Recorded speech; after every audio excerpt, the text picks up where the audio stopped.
भरत सिंह जी। राधे राधे गुरु जी। श्री हरिवंश। श्री हरिवंश महाराज जी।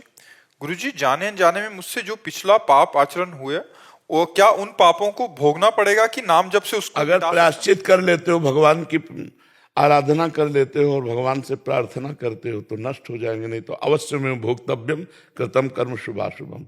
गुरु जी, मैं करीबन 80 से ऊपर बार भस्म आरती कर चुका हूँ उज्जैन महाकाल की, लेकिन उसके बाद भी कुछ आचरण देखो, ये क्रिया है।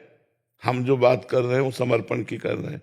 सर्वधर्मान परित्यज्य माम एकम शरणम ब्रज अहम त्वाम सर्व पापेभ्यो मोक्षयिष्यामि मा शुचा।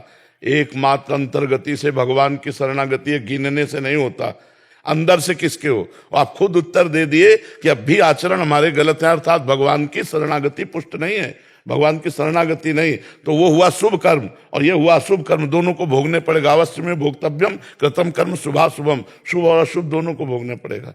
अगर मिटाना है तो भगवान की शरण में होना पड़ेगा, अंदर से आर्त भाव से भगवान को प्रणाम करके कि हे नाथ मैं आपका हूं, राम राम राम राम, कृष्ण कृष्ण कृष्ण, हरि हरि हरि हरि हरि। और भूल से भी अब कोई पाप कर्म ना होने पावे। अब लो नसानी अब ना नसे हो, पायो नाम चारु चिंतामणि उर करते न खसई हो, अब लो नशानी अब ना नसई हो। निश्चित मंगल हो जाएगा, निश्चित मंगल हो जाएगा। ये बाहरी बातें तभी सार्थक होंगी जब अंदर का सुधार हो। सांप घुसा बैठा है बांबी के बिल के अंदर और ऊपर से सैकड़ों लाठी भांज दिए, सांप को कोई फर्क पड़ेगा? बिल से निकालो पहले, तब बात बनेगा। पाप तो अंदर प्रवृत्ति अपना प्रभाव, बाहर उससे क्या प्रभाव पड़े। अंदर डंडा चलाओ, राम राम राम राम, राधा राधा। अब भगेंगे, देखो डंडा, ये डंडा है नाम का डंडा, अंदर चलाओ, अंदर देखो हृदय पवित्र होता है कि नहीं। समझ में आ रहा है आपको? नाम जप करो, संख्या से नहीं, ऐसे थोक में राधा राधा। हर श्वास नाम श्वास दो बिलक चलत है, इनको भेद नमो को भावे। श्वास नाम नाम ही श्वासा नाम, श्वास को भेद मिटावे। रोम रोम जब रग रग बोले तब को स्वाद नाम को पावे। नाम संकीर्तनम यस्य सर्व पाप प्रणाशनम। नाम जप नाम कीर्तन समस्त पापों को नष्ट कर देता है। ठीक है महाराज जी, जो बाहरी क्रियाएं होती हैं फिर उसका फल कैसे रहा? नाम जप करते हुए अब अहंकार नहीं होना चाहिए। जैसे बार बार रावण कहता 20 बार कैलाश को उठाया भगवान शंकर सहित, अहम अहम नहीं।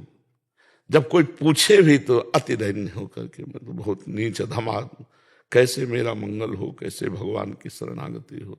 जो सुना उसे अंदर ले गए अपने, कभी शुभ कर्मों की याद भी नहीं आई। शुभ कर्मों की याद, आप शुभ कर्म को प्रमाणित करते हैं तो वो एक शुभ कर्म हो गया, वो अशुभ कर्म होगा, दोनों का फल भोगना पड़ेगा। शरणागत को हनुमान जी क्या बता रहे हैं विभीषण जी को? मैं बलवान हूं, मैं श्रेष्ठ हूं, मैं ज्ञानी हूं, मैं राम जी का भगत हूं, कुछ नहीं कह रहे हैं।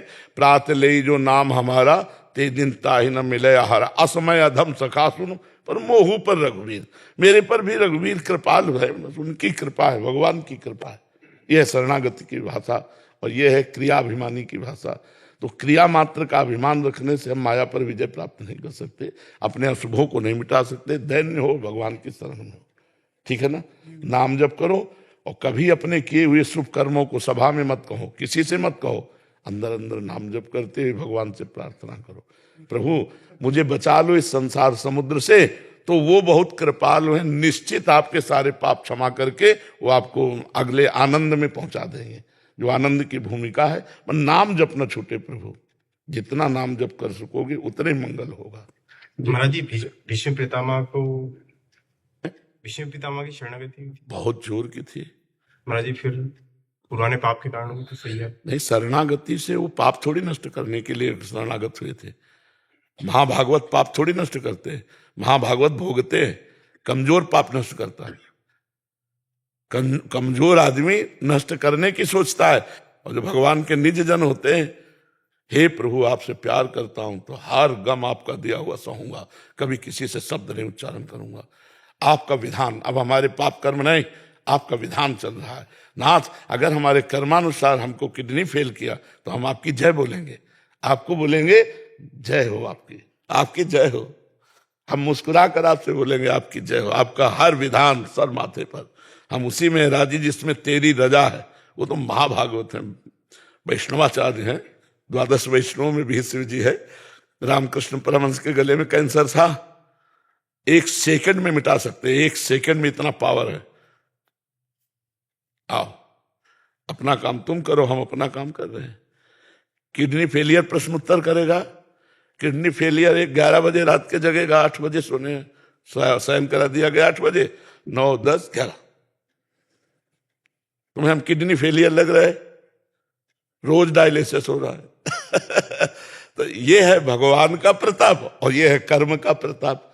कर्म अपना रंग दिखा रहा है और भगवान की करुणा अपना रंग दिखा रही है। महाराज, मैं कभी जीवन में नहीं सोचा था कि मैं आपका दर्शन कर पाऊंगा, लेकिन ये श्री महाकाल की वजह से मुझे लगा कि आपका आज दर्शन मिल गया। तो मुझे लगता है कि उनकी थोड़ी बहुत कृपा होगी। तो बहुत कृपा है, बहुत कृपा है महाकाल की, बहुत मैं कृपा। चाहता हूँ महाराज कि जो भी इसी जन्म में भोगना हो करना हो सब कर लूंगा। क्या महाराज मेरे बच्चे 5 साल का है, उसकी तो कोई गलती नहीं है, क्या मेरे बचे हुए कर्मों को अगर जैसे कुछ बच जाए ऐसा कि जो भोगना पड़े, तो क्या उसको भी भोगना पड़ेगा महाराज? मैं ये जानना है। नहीं, को न काहू के सुख दुख कर दाता, निज कृत कर्म भोग सुन भ्राता। अपने किए हुए कर्म का फल जीव भोगता है। पिता अपने कर्म किएगा, पुत्र अपने कर्म किएगा। ऐसा नहीं होता कि पिता के कर्मों को पुत्र भोगे, ऐसा नहीं होता है।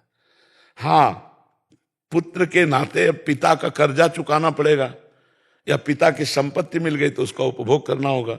ये तो लौकिक परंपरागत है, लेकिन पारलौकिक परंपरा पे ये नहीं है कि पिता हत्यारा था तो पुत्र को सजा मिलेगी। हमें लगता है अपने भारतीय संविधान में भी ऐसा नहीं है ना, तो भागवतिक संविधान में कैसे हो सकता है? भागवतिक संविधान में तो बिल्कुल नहीं।